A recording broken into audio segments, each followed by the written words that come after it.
ban plan ya dor me la si la ching yap trong na drai me la shim ngam la ban plan ya me lak nya nam mar trong na ha lording pana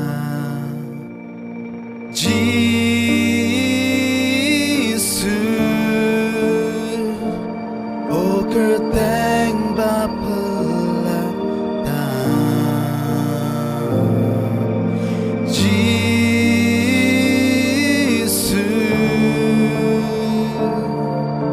ngala ben kala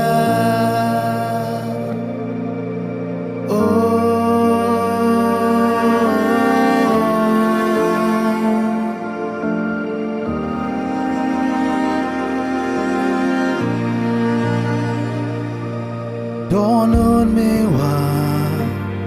Nanti cunga meti Lapang san yanga Da jing ai ai Ya jing sung na shan Nang hao play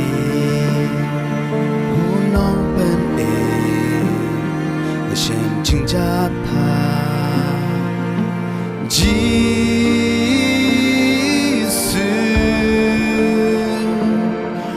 Kerteng bapala ta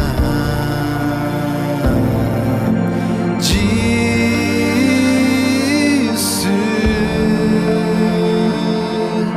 yang ala ben kala Jesus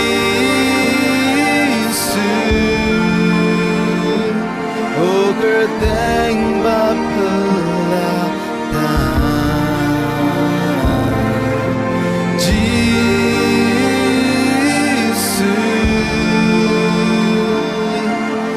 ngala ben kala agamit pa mewan yakin roban ben pra donut jong aban serbai prime tangai namar jong ngala ben mo hajing domela shine hagamit ba mewan yakin roban ben pra donut jong aban serbai prime tangai nama jong ala ben